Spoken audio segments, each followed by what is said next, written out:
Hola a todas, todos, todes y bienvenidas a esta sesión de diálogo en la que, como en otras ocasiones, vamos a compartir con la base social las conversaciones y reflexiones que hemos estado teniendo en realidad en todos los colectivos, entre ellos Greenpeace y organizaciones a nivel internacional para hablar de este encuentro anual que son las cumbres del clima o las COPs.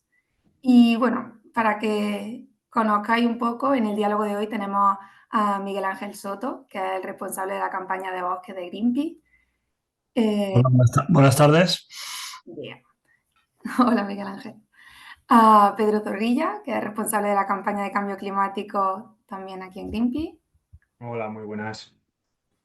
Y desde Brasil, que es el país en el que sucede este año la COP30 en Belém, en medio de la Amazonía, tenemos el placer de contar con Ana Rosa Calado, que es activista de los pueblos terreiros de matriz africana y directora ejecutiva de la organización Engajamundo. Hola, Rosa.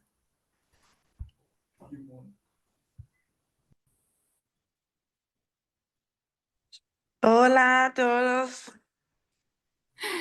Pues nada, bienvenida. Muchas gracias por conectaros con nosotros hoy. Y bueno, sabemos que estamos a muy pocos días de que empiece la COP, así que estaréis los tres hasta arriba. Sabemos que Ana Rosa está en medio de un montón de colectivos haciendo preparaciones, así que muchas gracias. Y bueno, vamos a empezar así con una palabra simple para ir presentando, que a ver quién quiere empezar. Una palabra de qué simbolizan para vosotros las COPs.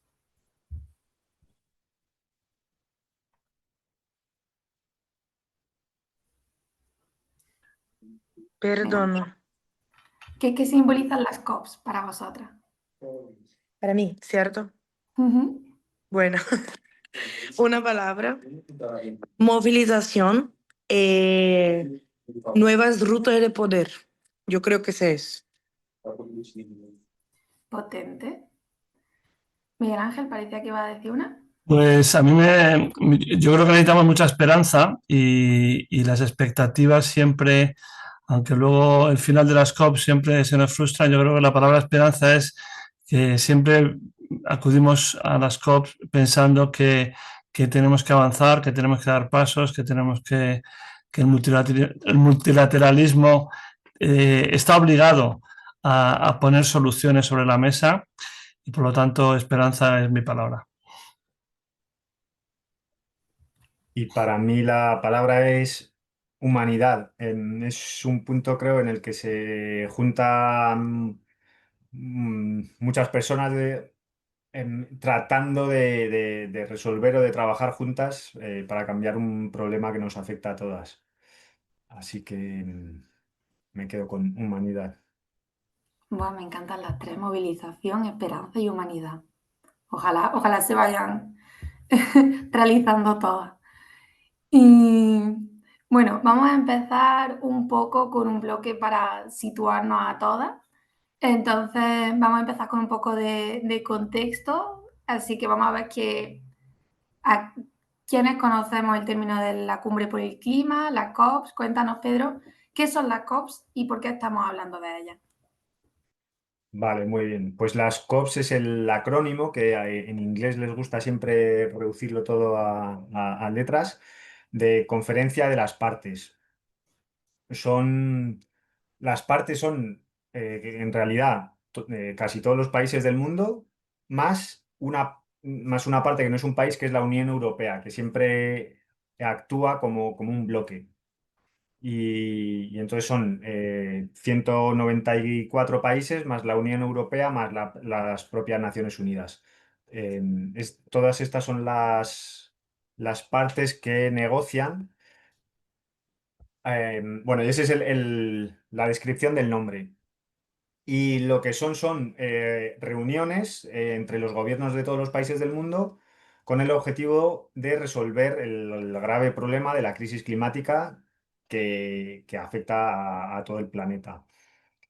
Y el origen es que en los años 90 se dieron cuenta de que las temperaturas medias del planeta estaban aumentando mucho, las concentraciones de CO2 también, que estaba todo muy relacionado y que era la causa del problema estaba en todos los países del mundo y solo se podría resolver con el trabajo de forma coordinada de todos los países.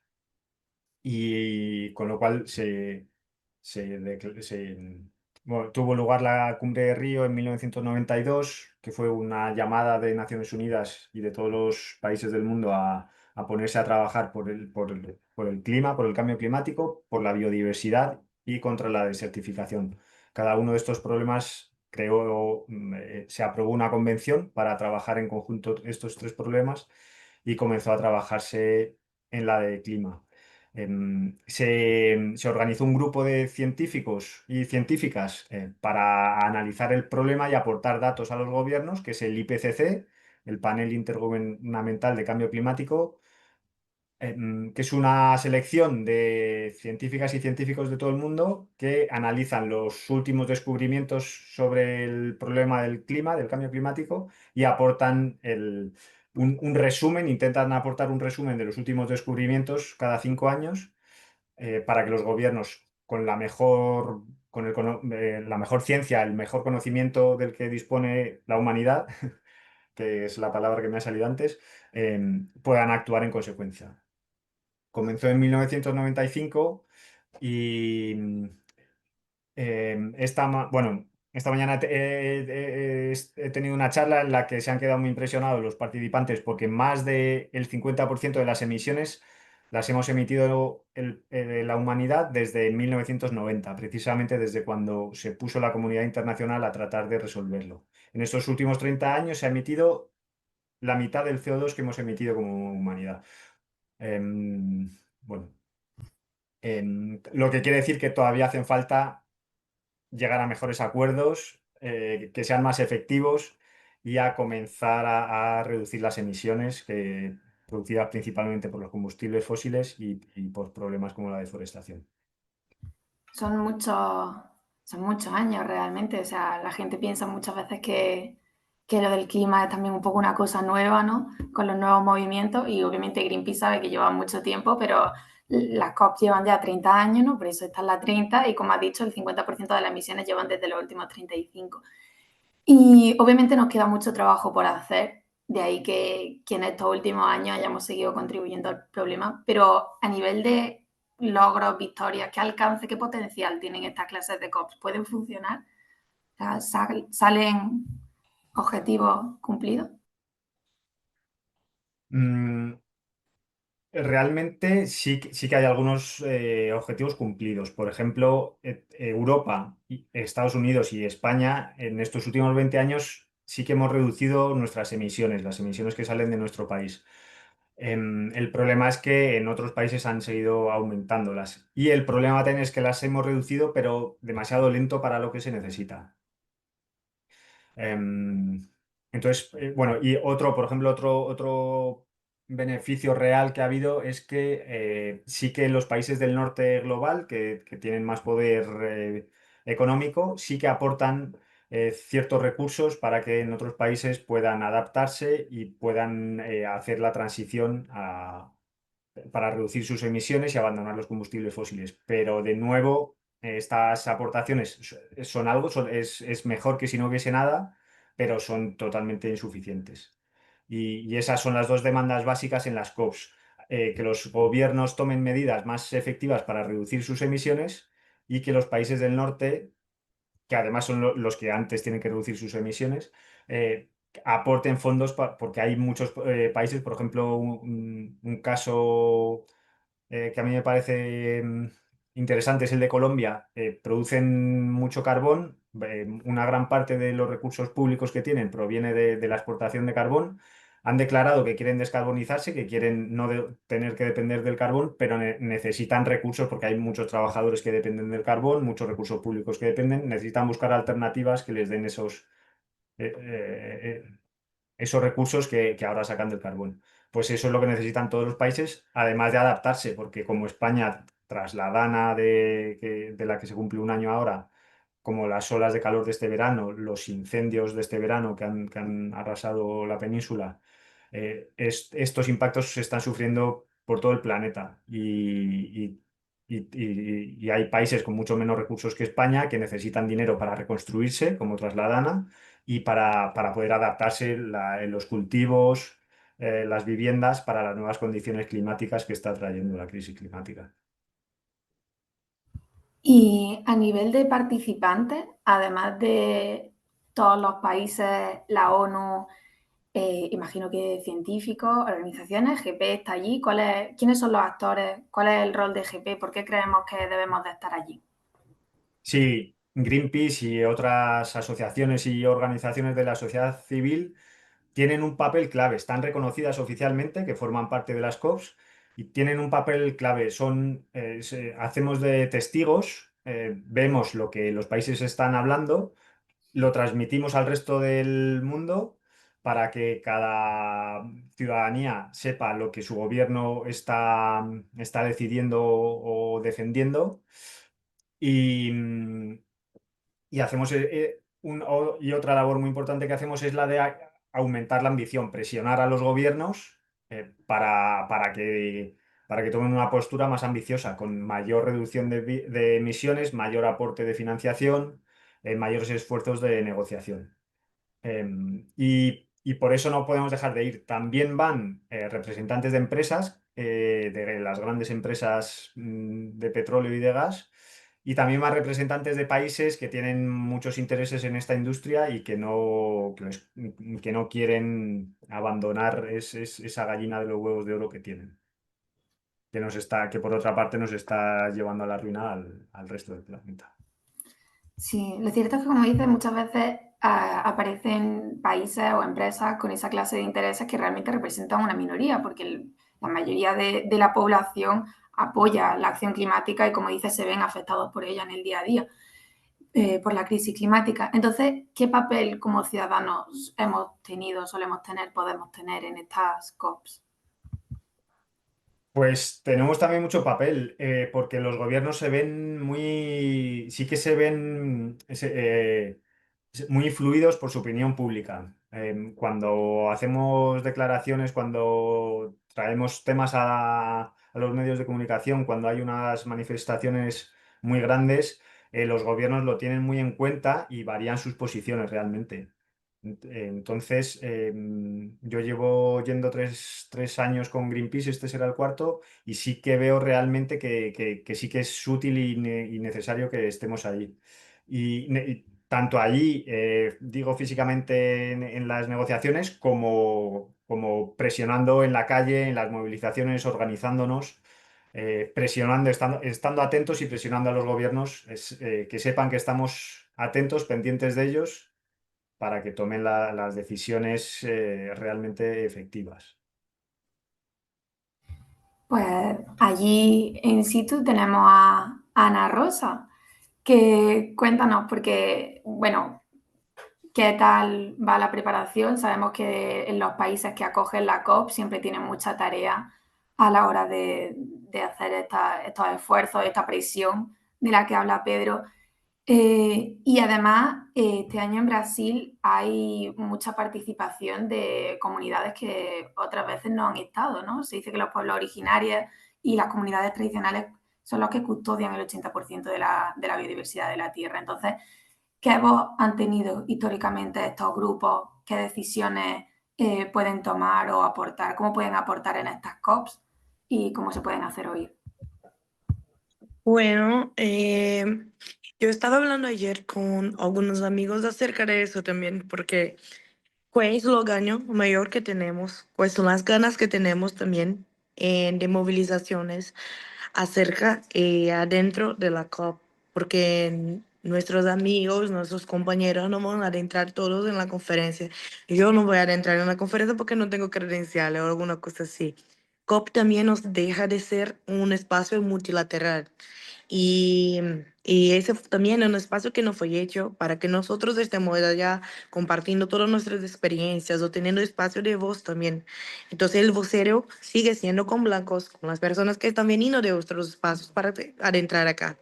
Entonces lo que podemos hacer en la verdad es incomodar, es hacer mucho y muchas movilizaciones acerca de la conferencia para que sea posible también mirar que este territorio tiene dono, que este espacio acerca de, más allá, también no es solo un palco para que sea posible las personas de tener que, si no es solo un palco, hay personas acá que tienen demandas, que tienen todo. Y por eso también estamos con una campaña que se llama We Demand, donde estamos hablando de financiamiento climático directo para los pueblos y para las comunidades tradicionales.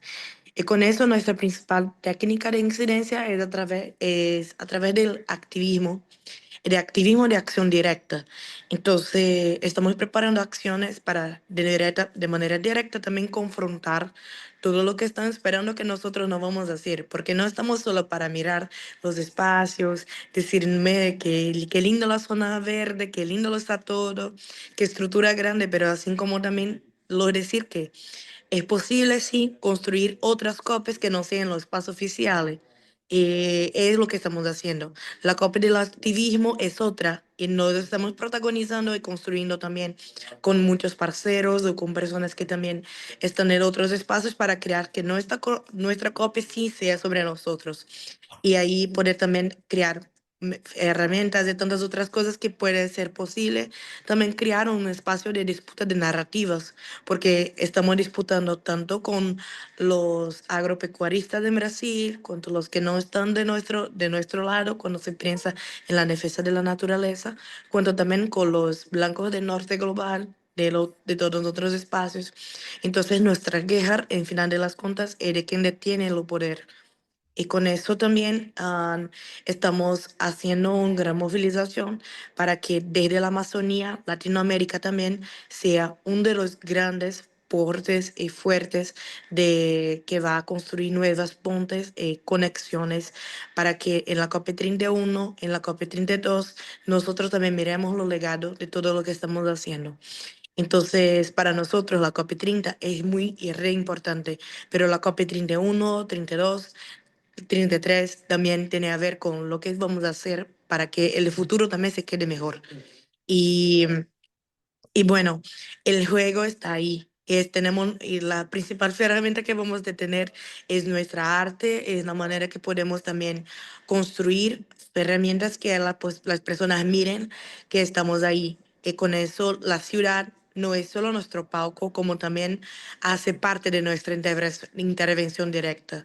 Entonces, esa ciudad, mi ciudad, hace parte directamente de cómo podemos proponer un nuevo espacio para que en todas las copias sea posible mirar lo espacio no solo como un palco para lo multilateralismo internacional, pero la ciudad también como un punto principal de partida para la demanda que estamos creando acá.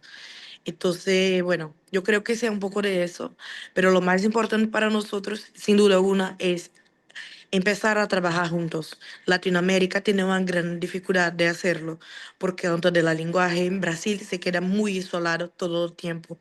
Um, la primera lengua que yo aprendí fue el español porque yo miré y dije, no necesito inglés, necesito primero hablar con mis compas que están acerca de ahí.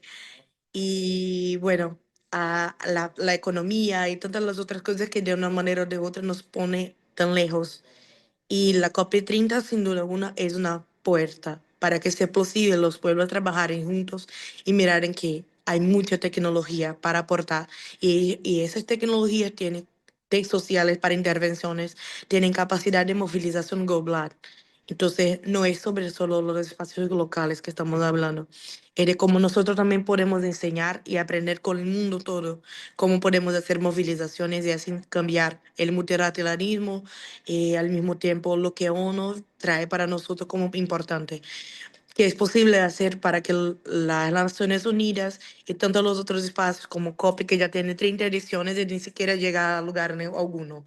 Entonces, ¿qué podemos hacer también para que nuestro legado sea acerca de una mano distinta en la historia y no solo más unos que están se poniendo para adentrar y conversar con los que detienen poder, más para que nosotros también miremos nuestra tecnología como una posibilidad, sin duda alguna, de cambio para lo que el mundo mira sobre la crisis de la emergencia climática.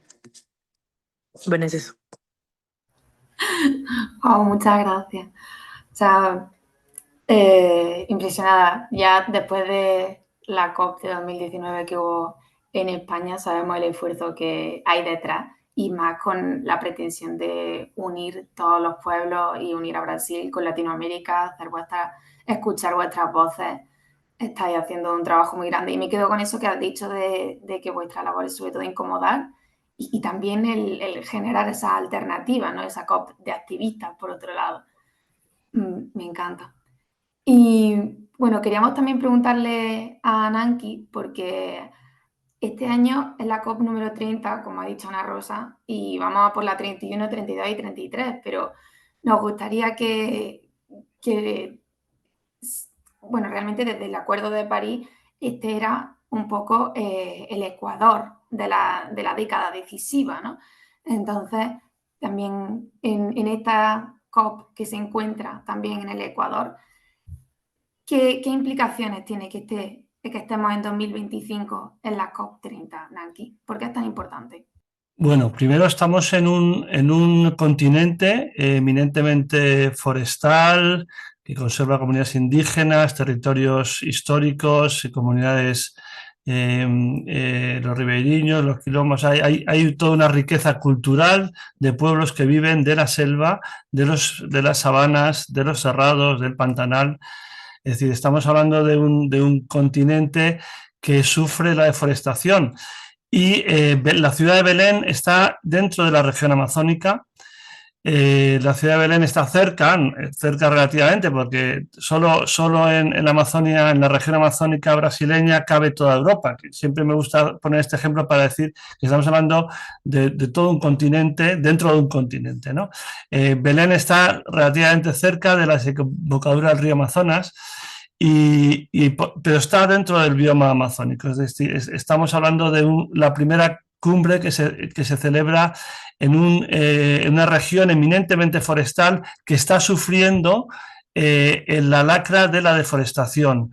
Las emisiones de gases de efecto invernadero procedentes de la deforestación, o sea, del cambio de uso del suelo, de la transformación de bosques, muchos tipos de bosques en Indonesia, en la República del Congo, en Mozambique, en Angola, en Argentina, en Brasil o en Colombia.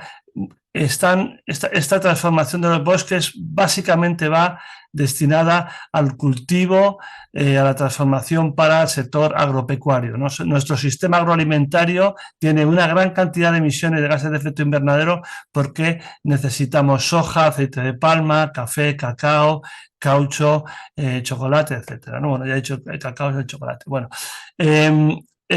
por lo tanto, que una cumbre de cambio climático se aborde desde una región afectada por la deforestación es también una oportunidad histórica para poner el foco en esas emisiones que vienen tanto de la desaparición de los bosques como de los responsables, que es el sector agropecuario que transforma las selvas para pastos para el ganado o para la soja, ¿no? Esto es un drama, no solo hay también la minería de oro, otro tipo de minerías y extractivismos, pero bueno, básicamente entre los lobbies que vamos a ver en Belén está el sector cárnico, las grandes multinacionales de las cárnicas, está el sector financiero que las financia, por supuesto está el sector petrolero, pero tenemos también la suerte, ¿no?, de que el gobierno de Brasil tenga una ministra de Asuntos Indígenas, que por cierto el último año en Brasil ha disminuido la deforestación en el Amazonas, o sea que hay pruebas y pistas de que la deforestación se puede ganar, se puede reducir, podemos dejar de perder bosques y por lo tanto para nosotros, y yo creo que el presidente Lula da Silva tiene entre sus objetivos que los bosques sean también un tema importante dentro de la agenda, que se va a discutir los fondos destinados a frenar la deforestación, pero también nosotros vamos con un plan de acción, luego lo comentaremos, un plan de acción de bosques que en 5 años queremos poner en marcha o que el convenio de cambio climático aborde un plan específico para acabar con la deforestación. Estamos en un entorno, en un país y en un momento decisivo para que podamos frenar la deforestación en esta década decisiva a la que se refería Paula. Muchas gracias, Nanki. Y bueno, quería decirle a Ana Rosa que estamos, obviamente, Pedro va a ir allí a veros, pero los que no vamos a ir tenemos nuestros corazones y nuestras esperanzas puestas en la sociedad brasileña, en su lucha en la COP. Entonces, a nivel social, a nivel de calado, a nivel de activismo, ¿cómo se está viviendo la COP después del periodo negacionista de Bolsonaro? Bien, eh, hay una cosa que yo creo que las personas no están me mirando, no sé, me lo ve, porque estaban me diciendo en el chat que no estaban mirándome, pero tranquilo, sí están, perfecto. Bueno, post-Bolsonaro, eso es una buena contestación, porque lo que pasa es que cuando Bolsonaro estaba en el poder, nosotros estábamos siempre en alerta acerca de todo y lo que estaba pasando a todo momento en relación a los puntos principales de la agenda ambiental en Brasil.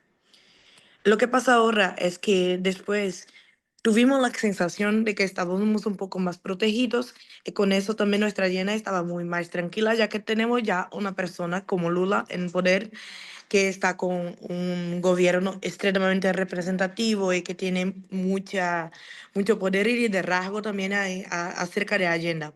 Pero esta lideranza en Brasil también hay sus puntos de atención, como la cuestión de los combustibles fósiles y la exploración de los fossos del Amazonas es un punto que para nosotros es muy importante de detener como aún estamos en riesgo en relación a nuestra diversidad socioambiental en Brasil. Y bueno, aceptar que eso se pase acá es lo mismo que decir que, bueno, estamos de acuerdo con lo que también estaba se pasando en Brasil antes del periodo como en los periodos de Bolsonaro, porque hay una expresión que un líder de los ministerios de aquel periodo decía que estamos tranques para que la boyada, que pase a boyada, como que sea posible que los agronegocios se queden en liderazgo. Eso es lo que los ministros de Medio Ambiente de Brasil en la época de Bolsonaro anunciaban. Y aún con los combustibles fósiles siendo explorados, estamos haciendo lo mismo también. Solo que solo que se cambia de dónde sale lo financiero y de todo. Todo está acerca de un desarrollo, acerca de un modelo de desarrollo que no es lo que necesitamos o lo que también tenemos como proponido de necesario para nuestros pueblos. Entonces, se cambia algunas cosas en términos de seguridad de los activistas o muchas otras cosas, eso se cambia. Pero la verdad es que acerca de la exploración, yo tengo un poco más miedo en la verdad. De Bolsonaro yo tengo muy miedo de todo lo que pasó, los discursos antifascistas, totalmente fascistas y tantas otras cosas. Pero aún yo tengo miedo porque estamos con un discurso que es acerca de un ambientalismo verde, que es un ambientalismo que mira para la exploración y para la plata que sea posible también garantizar con eso. Y bueno, no estamos de acuerdo con eso y no hay posibilidad siquiera de nosotros también tener tranquilidad acerca de lo que nuestra agenda representa. En Bolsonaro teníamos la inseguridad de tantas otras cosas. Ahora seguimos con lo mismo, pero con un discurso que fácilmente se, se morda, se queda parecido con lo que el multilateralismo y la agenda ambiental también propone. Entonces, que queremos también atentos a eso. Lo que está a nuestro lado para que defender de facto lo que nuestra agenda propone y los que están solo se apropiando de una agenda, de una identidad también del ambientalismo que de una manera o de otra se cambia también en un gran peligro.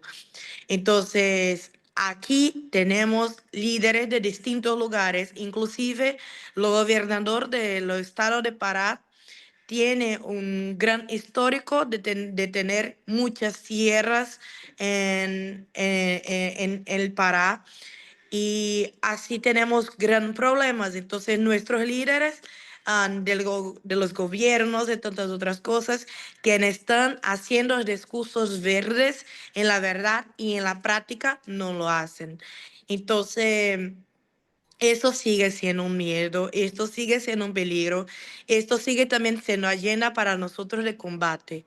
Entonces, hay Bolsonaro, hay Lula, pero hay muchos distintos gobiernos que van a venir y nosotros en la verdad tenemos que tener en cuenta lo que no es negociable y así también seguir con una lucha que sea totalmente volvida para la protección no solo de la naturaleza, como de las personas que viven ahí. Perdona, Paula, por complementar lo que está diciendo Ana Rosa, que me parece muy interesante, ella lo ha comentado, hace unas semanas el presidente Lula da Silva ha autorizado la extracción de petróleo en la desembocadura, en la foz del Amazonas, que es una medida básicamente de poner en riesgo todo el ecosistema, toda la desembocadura y seguir con la extracción de petróleo, que es algo que entendíamos que estábamos ya en otra fase, ¿no? Y también es de esperar la presencia de todo el sector agropecuario, de las grandes empresas cárnicas como JBS, que son grandes amigos de Lula y que ejercen un poder muy considerable dentro de la agenda ambiental y de la agenda política. Por lo tanto, en estas COP efectivamente hay que mirar muy bien cómo están jugando sus cartas las grandes multinacionales, los grandes lobbies, y por supuesto no hay que fiarse de los gobiernos ni de sus bueno pues su imagen a veces su lavado verde, ¿no? Sí, completamente. Muchas gracias, Miguel Ángel. Muchas gracias, Ana Rosa, porque es verdad que la situación de Brasil no es única o no fue única, igual que estaba Bolsonaro, el negacionismo y sobre todo la ultraderecha, ¿no? Como preguntaba Celia, está creciendo en el resto del mundo. Tenemos ultraderecha en Estados Unidos, en Argentina, está creciendo en España, por Europa. Y entonces, bueno, realmente, como decéis, la ultraderecha es muy peligrosa por muchos motivos, entre otros el negacionismo que trae. E incluso cuando no están ellos en el gobierno, también hay que atender ese greenwashing que comentáis. Estos son como estrategias distintas, cómo atacamos estos dos frentes en esta clase de convenciones.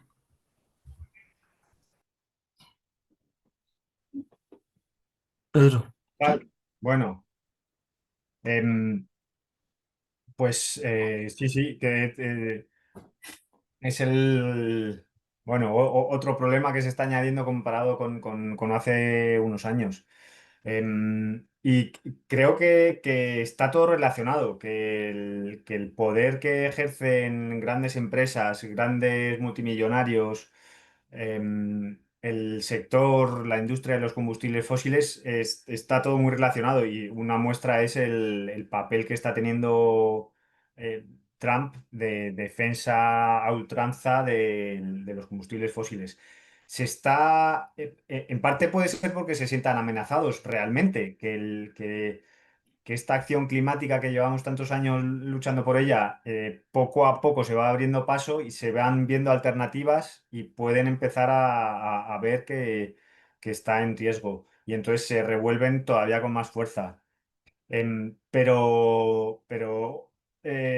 Bueno, y en ese sentido creo que todas estas luchas, el problema del cambio climático en gran parte también es un problema de injusticia social. Los que peor lo pasan, los que se llevan las peores consecuencias, es la gente más vulnerable, con menos recursos, tanto en el mundo, los países con menos recursos económicos tienen menos capacidad para hacerle frente, y dentro de cada país también, aquí en España también, las familias, em, por las olas de calor, por ejemplo, las familias más vulnerables que viven en casas peor aisladas, con, em, peor aisladas, con menos parques alrededor, viviendo más personas en un espacio más pequeño, sufren mucho más las olas de calor que una familia que viva en un gran chalet con piscina privada, con un jardín a su alrededor y con un parque y zonas verdes alrededor de su casa. El impacto es muy distinto. Entonces, es un problema de crisis social y de injusticia. Y la lucha va unida. Yo espero que este gran movimiento que se está formando en Brasil, la cúpula dos povos, ¿no? La cumbre de los pueblos, que sirva también de revulsivo social para saber que la ciudadanía, cuando nos organizamos y cuando protestamos, tenemos mucho más poder del que nos quieren hacer creer. Muchas gracias, Pedro. Y hablando de este potencial que tiene la lucha en Brasil, cuéntanos, Ana Rosa, ¿qué demandas son los que tiene el movimiento de justicia climática en Brasil? ¿Cuáles son los objetivos, aparte de esta unificación de la que nos hablabas de América, que estáis trayendo? ¿Cuáles son las principales cosas que pedís? Bueno, ay, ¿me escuchan? Sí. Es que está instable. Pero para el movimiento que estamos liderando, la principal demanda es financiamiento directo para los pueblos y para las comunidades tradicionales, que sea posible mirar la desburocratización con un proceso político también, y no solo de acceso o de como no, que no nos mascaremos por detrás de la llena de accesibilidad. No es eso. Lo que queremos de facto es justicia económica. Entonces, eso es un poco más volviendo para procesos de desigualdades, de todo que nosotros lo queremos mirando para desburocratización con un proceso que sea como lo que necesitan los pueblos de que la plata llegue, que no sea tan difícil de accesarla o alguna cosa así. No, lo que buscamos es a más allá, es acerca de justicia. Eso para nosotros es muy importante porque no es como que no es para que miremos para esta agenda o para esta demanda como solo de tener la posibilidad del sexo, más que sea posible también con nuestra técnica, con nuestras tecnologías en general, tener autonomía para mirar la ruta nueva de poder para la plata que para nosotros se cambia en nuevas posibilidades de consolidación para el enfrentamiento de la emergencia climática. Entonces, eso es lo más urgente porque desde Latinoamérica, si no hablamos de economía, si no hablamos de desigualdades o cualquier cosa que sea, no estamos hablando de la agenda climática. Entonces, estamos de una manera o de otra politizando todo lo que estamos haciendo para que eso también sea una crisis geopolítica.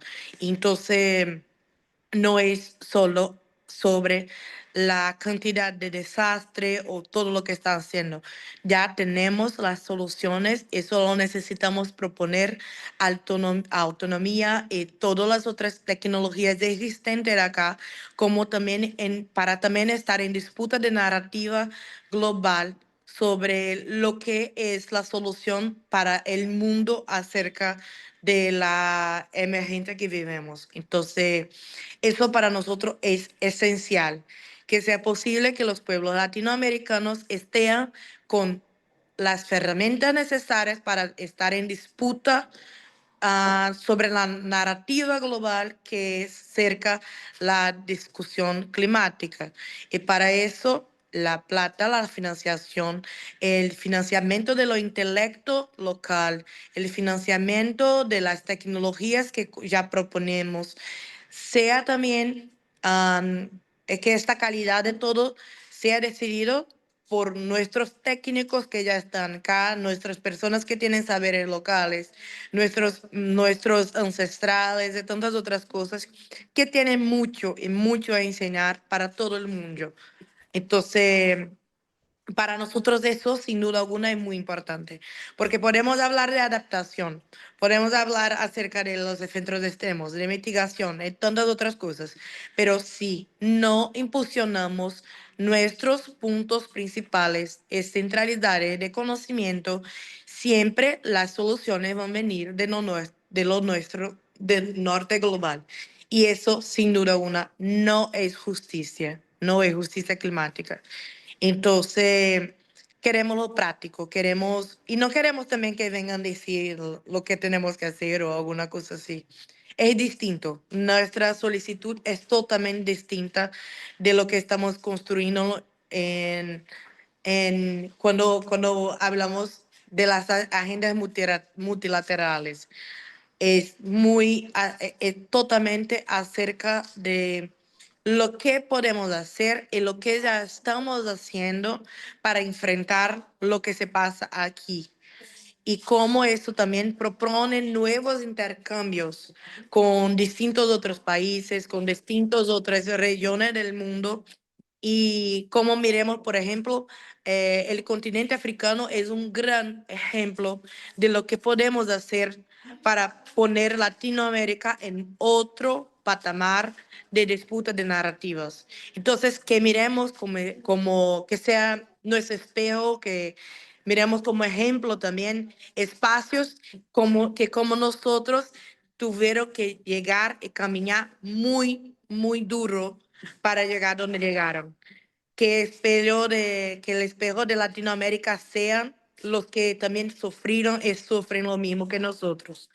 Entonces, nuestra agenda es un poco más para este lugar y principalmente que miremos para el futuro como un legado de participación, de que nuestros maestros se tornen también negociadores y que se tornen también las personas que van a proponer lo que se va a pasar en lo presente y lo futuro.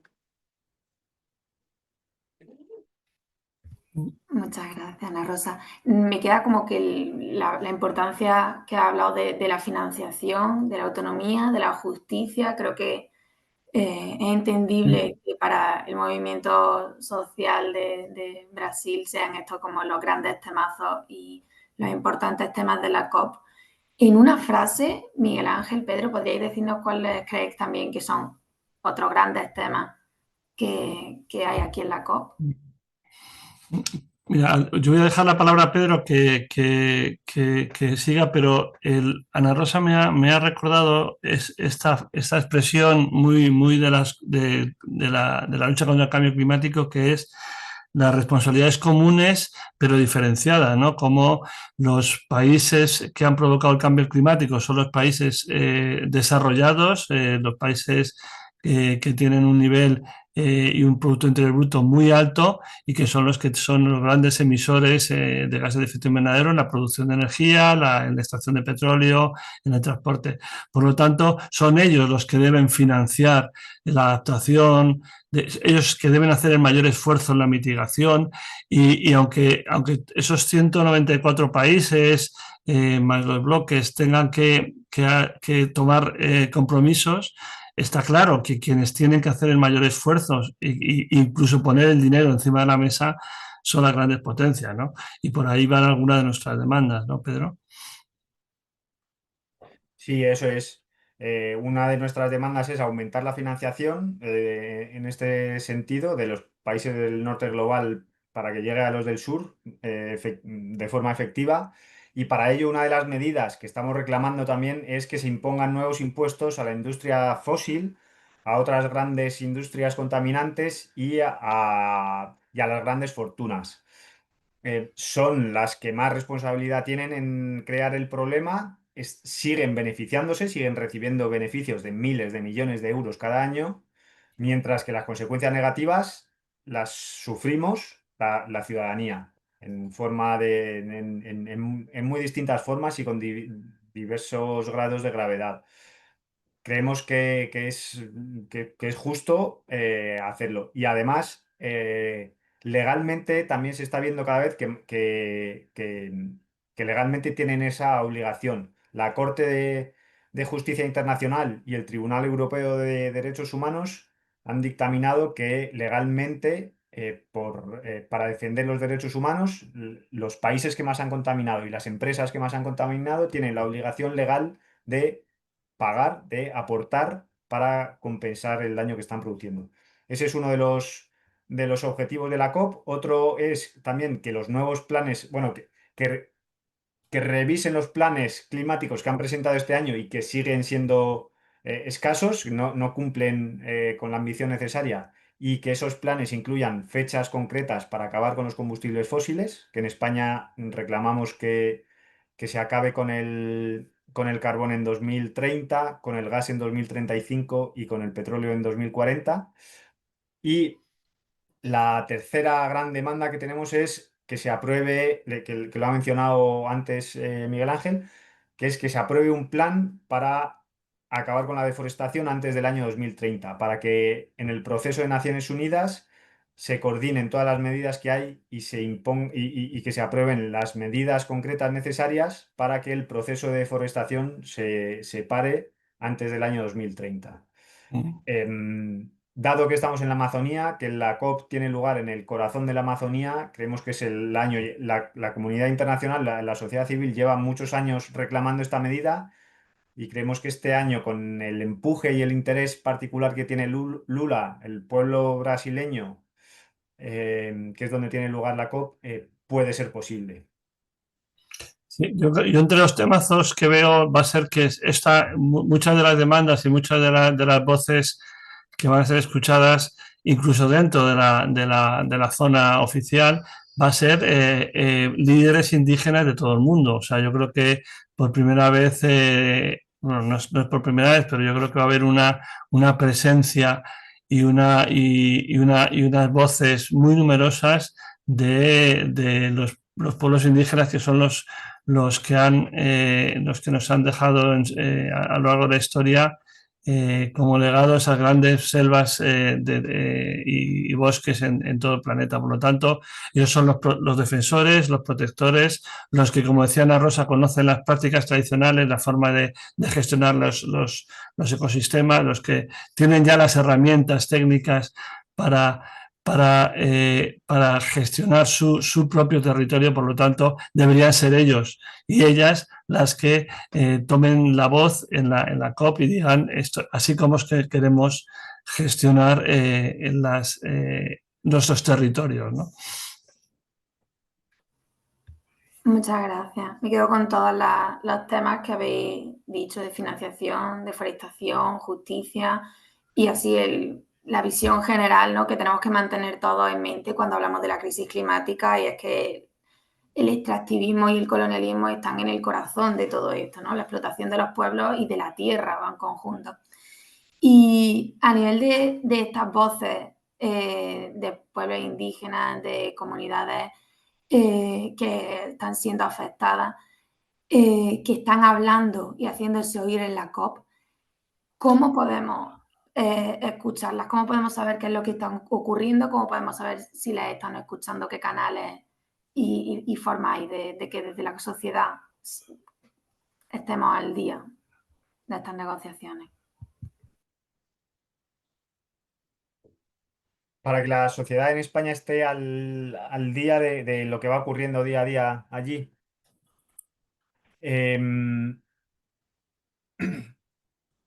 Bueno, nosotros iremos informando a diferentes medios de comunicación a los que nos piden nuestra visión y nuestra opinión. Además, hemos habilitado un canal de WhatsApp para ir compartiendo los avances de la COP, para intentar enviar eso, una actualización lo más, si puede ser diariamente, que se facilitará a través del chat, ¿no? Entiendo, según... Sí. em, Sí, sí, lo Bueno, pasaré. una de las cosas que vamos a yo creo que va a haber un despliegue importante, ¿no? de la sociedad civil, tanto de América Latina como de sus organizaciones. Va a haber muchos foros, muchos espacios, va a haber acciones dentro de la COP, hay hoy en día acción global, va a haber acciones en Europa, va a haber acciones en España, en Belém. El Rainbow Warrior, el buque de Greenpeace va a estar en el puerto de Belén, allí vamos a hacer actos, vamos a coger voces, vamos a ser altavoces también de lo que está ocurriendo. Por supuesto, habrá todo tipo de despliegue de los canales habituales, ¿no? de comunicación que solemos utilizar. Pero yo creo que también, yo creo que la comunidad internacional, pese a ese auge de la ultraderecha, pese a ese negacionismo climático, a pesar de esos pasos atrás que percibimos y que notamos, ¿no? en algunos países, en algunos líderes, yo creo que tenemos que hacer un esfuerzo de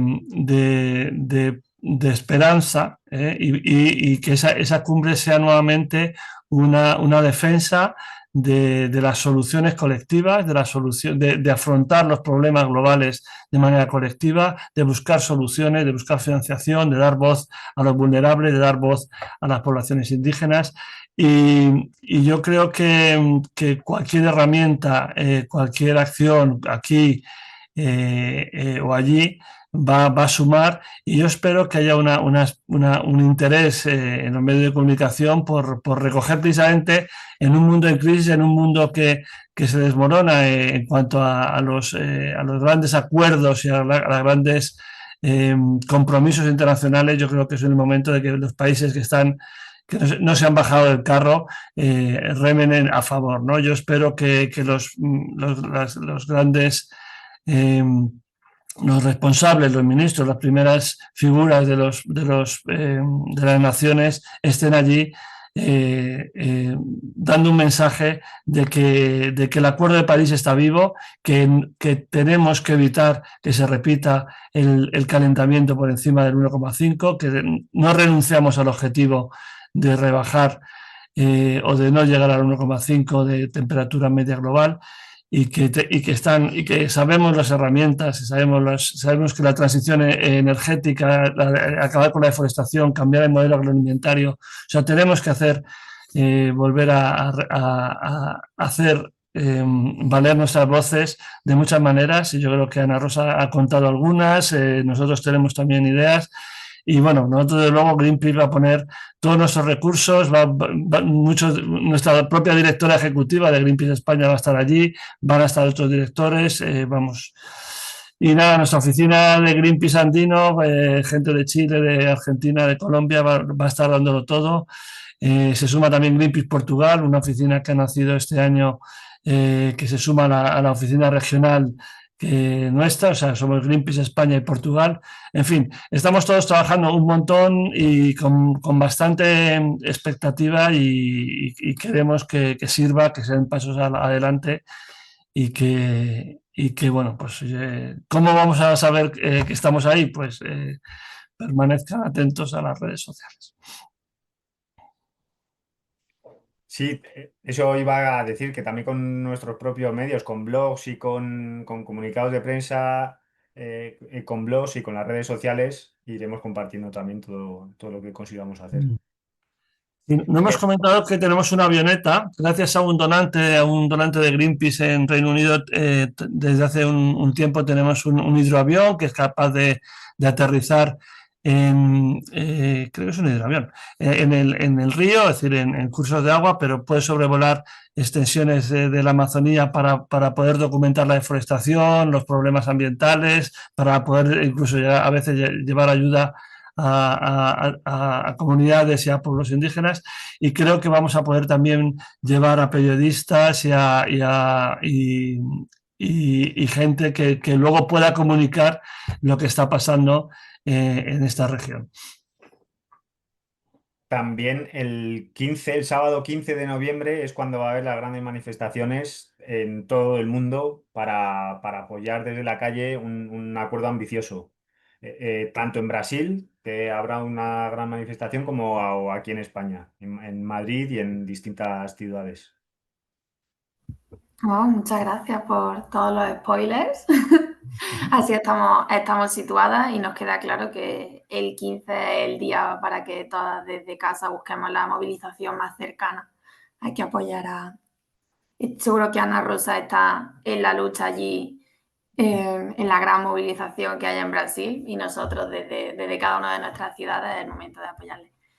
Tenemos una pregunta de María del Carmen, que pregunta que qué podemos hacer para llamar la atención a la gente sobre cómo reducir las emisiones de CO2.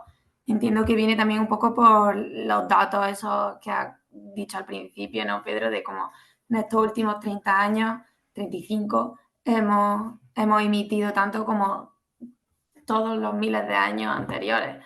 Entonces, obviamente es un tema urgente. Sí, pues todos tenemos nuestro papel, o sea, todos tenemos que actuar lo máximo que podamos. Entonces, todos los esfuerzos que podamos hacer a nivel individual, necesarios y muy bienvenidos. El siguiente paso es hablarlo, hablar con nuestros conocidos, amigos, familiares, grupos, hablar del problema es el primer paso. Y no dejarnos barrer por la desconfianza y por la desesperación. Está el problema, pero también sabemos que con política se resuelven las cosas. Y ese es el segundo paso, reclamar políticas, porque individualmente podemos actuar y nos sentiremos mejor y tendrá efectos reales, pero realmente son las administraciones, las grandes empresas, las que tienen que tomar las decisiones para que tengan la escala y el calado que necesitamos. Así que esa es otro paso necesario, demandar acción real, con distintos medios, asociándonos, yendo a manifestaciones y participando en protestas. Sí, yo creo que este año 2025 nos ha dejado dos recuerdos, ¿no? Bueno, un recuerdo y una evidencia, ¿no? Que es que los fenómenos meteorológicos extremos son atribuibles al cambio climático, es decir, no, las sequías o las inundaciones o las olas de calor son fenómenos naturales, pero su duración, su virulencia, su recurrencia son atribuibles al cambio climático. Esto lo está diciendo la ciencia, no es una opinión. Hay estudios ya de atribución de algunos fenómenos, como la Dana de Valencia, que ahora hemos visto el primer aniversario, ¿no? Bueno, pues los científicos dicen que esa dana fue más peligrosa, más dañina, precisamente porque teníamos un mar Mediterráneo calentado, teníamos unas condiciones climáticas mucho más adversas y es atribuible al cambio climático. Lo mismo la ola de calor del pasado mes de agosto, ¿no? 16 días de ola de calor con una sequedad extrema, con falta de precipitaciones, produjo grandes incendios forestales que han producido 300.000 hectáreas de montes arrasados. Esto es lo que nos tiene que hacer pensar que el cambio climático nos afecta directamente, que no es algo que podamos ver en televisión, que no nos vaya a afectar a nosotros. Estamos viendo cómo los vulnerables y las vulnerables están muy cerca de nuestras casas, viviendo en zonas inundables, en zonas donde no se tenía que haber construido, pero también donde tenían que haber funcionado las alertas o donde se tenía que haber hecho una gestión forestal, una gestión del territorio que evitara que los incendios llegaran a las casas, ¿no? Necesitamos poner ejemplos de que el cambio climático está aquí, estamos viviendo ya en él y tenemos que frenar un cambio climático todavía más desastroso, ¿no? Es la forma quizás de que reconozcamos que tenemos que reducir la forma en la que consumimos, nos transportamos, utilizamos la energía, etcétera, etcétera. Tenemos que asumir que nuestras emisiones, no solo las nuestras, no es nuestra responsabilidad, pero de todo el sistema, tiene que ver con lo que estamos viviendo. Muchas gracias, Miguel Ángel, muchas gracias. Bueno, todo esto que estáis hablando, conforme la COP vaya avanzando, vamos a ir viendo que vayan, esperemos, saliendo un montón de compromisos y de avisos desde los gobiernos que están allí reunidos, desde la sociedad civil y también desde la ciencia o desde las organizaciones como Greenpeace. ¿Cómo hacemos para monitorizar esos compromisos, mantenerlos en check y que realmente sucedan? Pues esa es la labor que tenemos después en casa, después de las COPs, conseguir que lo que han dicho, que muchas veces es un poco desesperante porque los políticos que no toman las decisiones o que han estado bloqueando durante 2 semanas ciertas decisiones, después aparecen dando un discurso muy bonito, con grandes palabras. Pero después has estado viendo que durante 2 semanas su gobierno ha estado bloqueando decisiones para resolver esos grandes problemas de los que hablan. Em, pero al final, bueno, hacen esas grandes declaraciones y toman algunos acuerdos. Después nos toca el resto del año estar aquí vigilando y denunciando y estando muy pendientes para ver que cumplen lo que han prometido.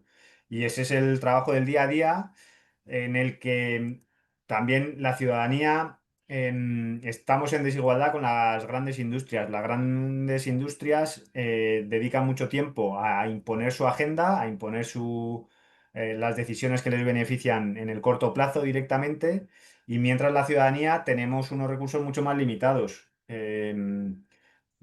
Por eso organizaciones como Greenpeace son muy necesarias, porque consiguen articular un poco y que haya personas que podamos estar en el día a día haciendo este seguimiento.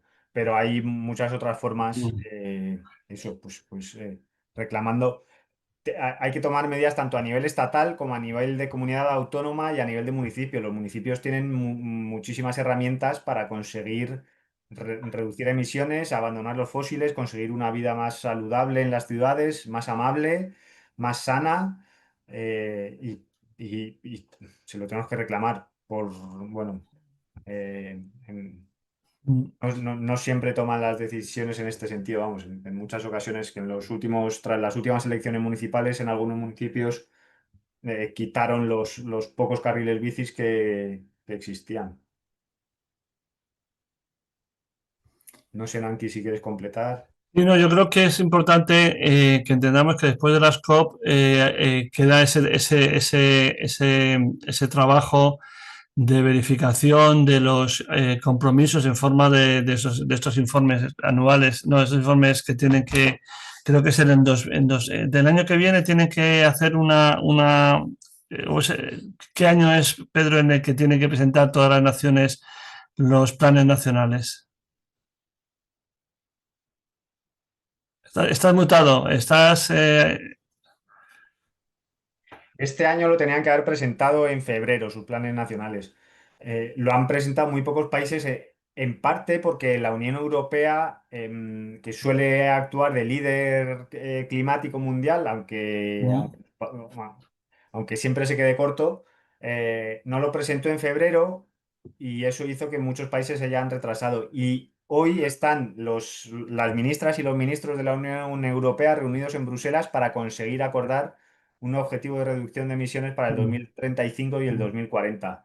Llevamos desde esta mañana pendientes a ver qué decisión toman, y siguen reunidos, no han salido de la negociación. Bueno, entonces, además de hacer este seguimiento de esos compromisos, esos compromisos tienen que traducirse, obviamente, en reducción de emisiones por sectores, y yo creo que es importante, ¿no?, que las propuestas que estamos haciendo desde Greenpeace y desde otras organizaciones de la sociedad civil, en el sentido de que hay que modificar el sistema de transportes. Hemos hecho una propuesta muy exitosa que ha sido escuchada por el ministro de Transporte, que es la tarjeta Te Lleva, pero estamos también pidiendo grabar o eliminar los viajes en avión de cortas distancias, o grabar esos viajes de manera punitiva, ¿no? Estamos pidiendo impuestos a las grandes fortunas, impuestos a las grandes corporaciones, necesitamos una fiscalidad que realmente refleje el impacto de algunas actividades, ¿no?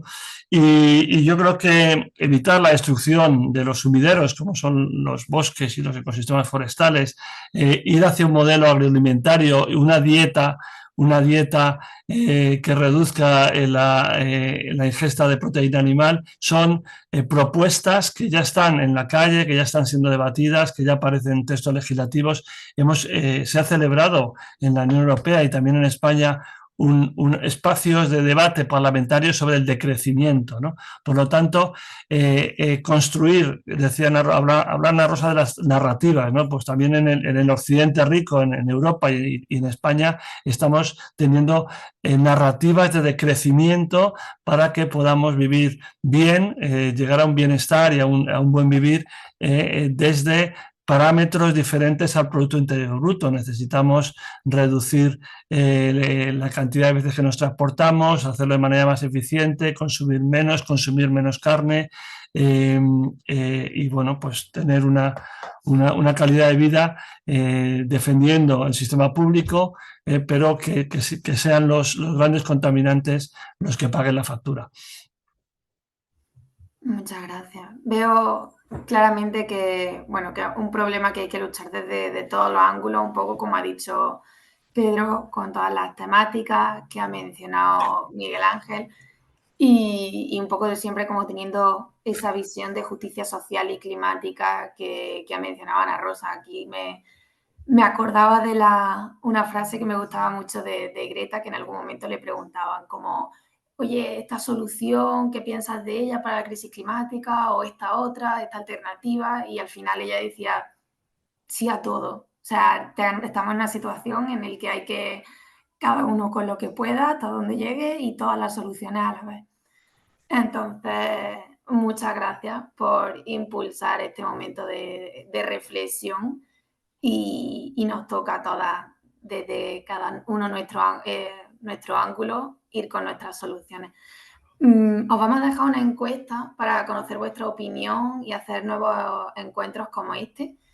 Y bueno, como siempre, como hemos estado diciendo, animamos a seguir los canales de Greenpeace para conocer los avances de esta COP y queremos agradeceros, yo creo que las tres, uniros a esta charla en la que creo que ha quedado claro el valor y la importancia de la cumbre y el trabajo que está haciendo Greenpeace detrás. Muchas gracias.